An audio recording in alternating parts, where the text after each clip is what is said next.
Welcome to Star Trek Strange New Worlds Season 2, Episode 6, Lost in Translation. Now, if you ever needed an episode to prove how much actors are needed and how valuable they are in your day-to-day lives, this is the episode. There is spoilers. I'll be talking about the episode, and then afterwards we're going to just have a sit back and talk about the characters. And the writing of this episode, really, really good.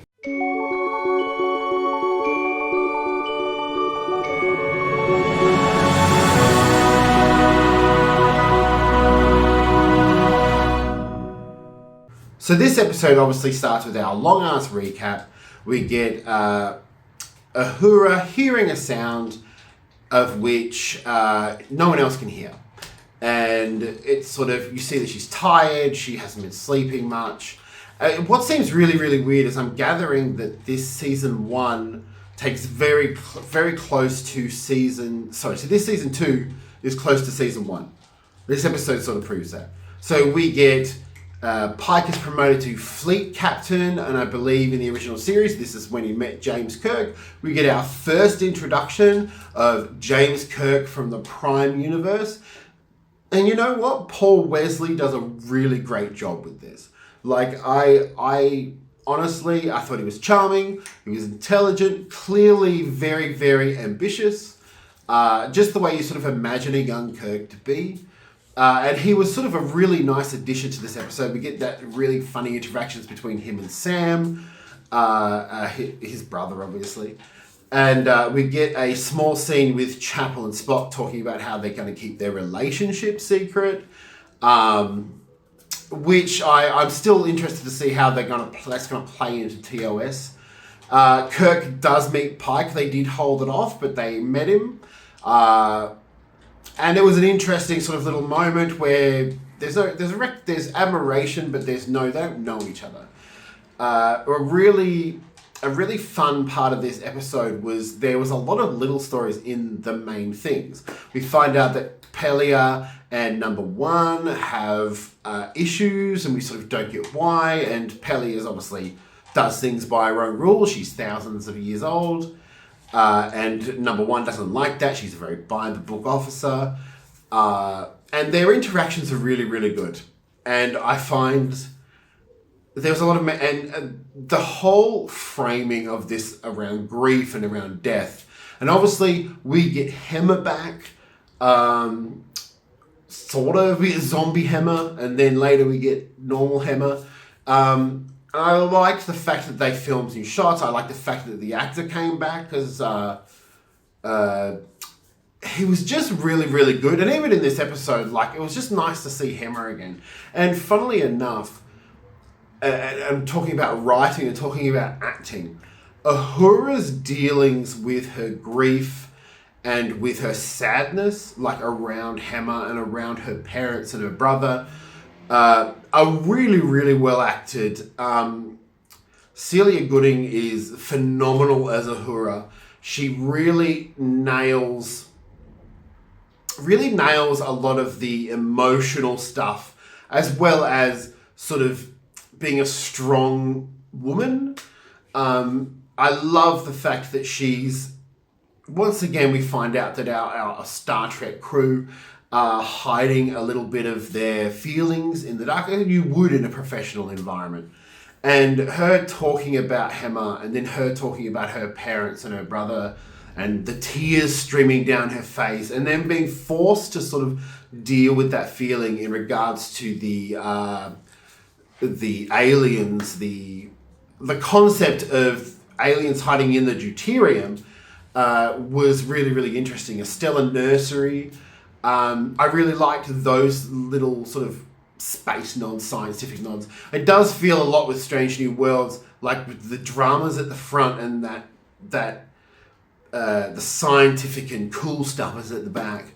But I really enjoyed this episode, and I didn't think I would, and I loved the focus on Uhura. I think Celia Gooding is one of the strongest actors in this series. They're all really strong actors, to be fair. I don't think any of them are shit. The look of this episode was amazing. The Enterprise in Strange New Worlds internally looks amazing. I am a little off-put by the fact that obviously they've gone for a textured look for the outside, and it just makes it look faker. I don't know how it is, but it's an interesting thought. And I really enjoyed every aspect of this. Anson Mount sort of trying to support his officer and getting some sleep and handling it. Kirk being the one that she sort of snaps at but then ends up confiding in. We got to see some death.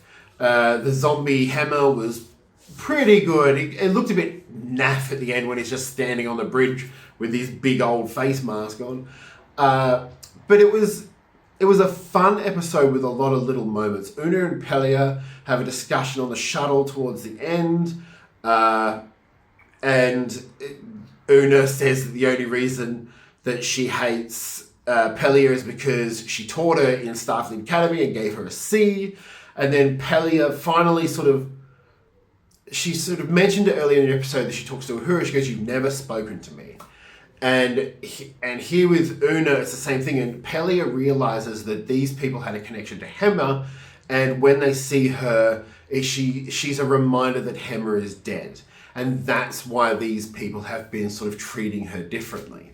And I really love the scene, the moment, and the fact that she gives Una that choice to be open or to just lie and say it was the sea. And it was a really good thing. We had a character named Ramon, who was the sabotager of the giant array that was mining deuterium near the Gorn water. Flagged, obviously, so we might get a Gorn war. And we amazingly get a Ramon going in, sabotaging that, and then he goes aboard the Enterprise and he has this big psychological... He doesn't know what's real and what's not, and he ends up trying to sabotage the Enterprise, and Kirk literally beams Uhura out of the room and lets him get sucked out in an explosion. It was... Kirk and Uhura really sort of nailed that tag team. He works with anyone. We got La'an meeting Lieutenant Kirk, first time she's meeting Prime Kirk, and you can see that sadness in her eyes, and you see he opens up a bit to her about how he's feeling and what's going on, and then he sort of jokes at her, "Oh, I still remember we were meant to have that drink." And you sort of see on La'an's face as she's walking away that maybe she's not going to pursue that. I might be wrong. It just felt like when I looked at her face that she didn't really feel that way. Otherwise, this episode was like, look, there's been so many really hands down great emotional episodes of Star Trek Strange New Worlds Season 2. I think emotionally they've hit the nail on the head tonally. I think Season 1 was a bit flat. This season really nailed it. I was really sad when they were talking about Hammer, Pelia and Una were talking about Hammer, and when Uhura was talking about Hammer, I was sitting there and going, man, this is really getting me. And I didn't realize how attached I'd gotten to the characters that I felt that moment. And that's all attributed to the acting in this episode. The acting in this episode is amazing. The writing, developing a character like Uhura, who's a 55, 60-year-old character, and giving her new life and new emotional depth is an amazing thing to do. And the writer of this episode managed to nail that. I really enjoyed that. I really enjoyed the tone shifts. They managed to balance a lot of things. The only thing that felt a little bit out of balance was the Spocker and Chapel thing, because it felt like it was just like a hangover from a previous episode. But otherwise, it was really good. The ending scene where Sam and Kirk are talking, and Sam sort of goes, "I'm really proud of you for being getting first officer on the Farragut," and he's waiting for Kirk to sort of apologize to him. I like their brother relationship. It was really, really good. And considering that the guy who plays Sam Kirk only pops in for maybe 1 or 2 episodes, essentially like a day player or a guest star or a recurring character, like he nails every scene he's in. And he's a fun character to have pop up every now and again, but he's not there all the time. We got a lot of references to George Kirk Sr., his dad, who was in the Kelvin in this timeline, but obviously didn't die. He's still alive to see Kirk be captain of the Enterprise, as we learned from Spock. It's at the end of the episode seeing Spock, Uhura, and Kirk together, and I'm sort of sitting there and I'm going, I like this. I like seeing those original characters get together in a way. I did think that it was a bit odd that La'an didn't turn up, but I think, as I said, I think La'an's relationship with Kirk in the Prime Universe wouldn't be the same. I think they linked on a more emotional level in the alternate timeline. Otherwise, what did you think? Tell me what you think. Write your comments down below. Share, like, do whatever you want with this video. I just want to point out that I support the writers and the actors trying to fight for money and healthcare, especially for the ones who maybe aren't as prominent, like last season's Chief Kyle in the transporter room, who for some reason didn't have much to do, but he was hands down my favorite character in that season. Or like the almighty Cole Meany, who started off in Star Trek The Next Generation as just a dude in a red shirt on the battle bridge and became a series regular and an almost deified character at this point. Thank you for joining me. This has been Trek Trav talking about Star Trek Strange New Worlds. Join me next Thursday or this time where you are for the next review. Every time, every night is a loose one.